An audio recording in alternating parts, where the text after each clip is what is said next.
देवशयनी एकादशी व्रत इस साल पड़ने वाली एकादशी 2025 में आषाढ़ मास के शुक्ल पक्ष में 6 जुलाई दिन रविवार को है, जिसे देवशयनी एकादशी, हरशयनी एकादशी, पद्मनाभ एकादशी के नाम से भी जाना जाता है।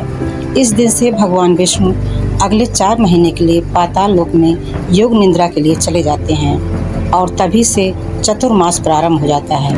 इसीलिए इस दौरान शादी विवाह और कोई शुभ कार्य नहीं होता। इस वीडियो में एकादशी व्रत की तिथि, पारण मुहूर्त, इस दिन पड़ने वाले शुभ मुहूर्त, अगर भद्रा है तो कब से कब तक रहेगा, और देवशयनी एकादशी की विशेष पूजा विधि और क्या करना चाहिए, क्या नहीं करना चाहिए, किन जगहों पर दीपदान करने से भगवान विष्णु की असीम कृपा बनी रहती है।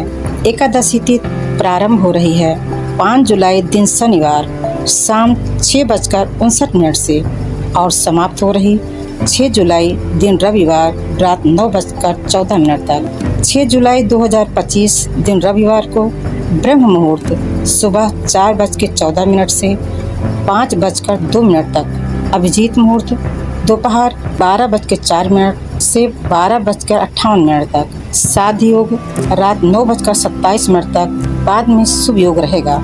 राहु काल का समय है शाम 4:30 बजे से 6 बजे तक। इस बार एकादशी के दिन भद्रा भी रहेगी। भद्रा 6 जुलाई रविवार के दिन सुबह 8:08 से लेकर रात 9:14 तक भद्रा का वास इस बार पाताल लोक में रहेगा।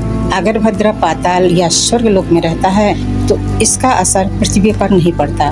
शयनी एकादशी में शाम की पूजा का शुभ मुहूर्त है 7:23 से 8:23 तक, जिसमें गोधूल मुहूर्त 7:21 से 7:42 तक। इस शुभ मुहूर्त में आप शाम के समय दीपदान कर सकते हैं। इस दिन 5 दीपक अवश्य जलाना चाहिए। सबसे पहले तुलसी जी के पास, घर के मुख्य द्वार पर, पूजा घर में, पीपल के पेड़ के नीचे और रसोई घर में दीपक जलाने से भगवान विष्णु की कृपा बनी रहती है। त्रिपुष्कर योग 9:14 से 10:42 तक रहेगा। इस समय विष्णु सहस्त्र नाम या विष्णु भगवान का जाप करना चाहिए। शयनी एकादशी का पारण मुहूर्त है 7 जुलाई 2025 दिन सोमवार को सुबह 5:29 से 8:36 के बीच व्रत का पारण किया जाएगा। देवशयनी एकादशी की पूजा विधि इस प्रकार है। ब्रह्म मुहूर्त में उठकर नित्य कर्म करके, स्नान आदि करके, साफ वस्त्र पहनकर भगवान विष्णु और माता लक्ष्मी की को स्नान कर स्वच्छ वस्त्र पहनाकर धूप, दीप, नैवेद्य, पान, सुपारी, लौंग, इलायची से विधि विधान पूजा करनी चाहिए। भगवान विष्णु की पूजा में अन्न का भोग नहीं लगाना चाहिए और न अन्न ग्रहण करना चाहिए। जो लोग व्रत नहीं रहते हैं उन्हें भी चावल नहीं खाना चाहिए। देवशयनी एकादशी के दिन भगवान विष्णु योग निद्रा के लिए राजा बलि के महल में जाते हैं और जाने से पहले अपना कार्यभार भगवान विष्णु को सौंप जाते हैं। इसलिए इस दिन भगवान शिव की भी पूजा आराधना अवश्य करनी चाहिए।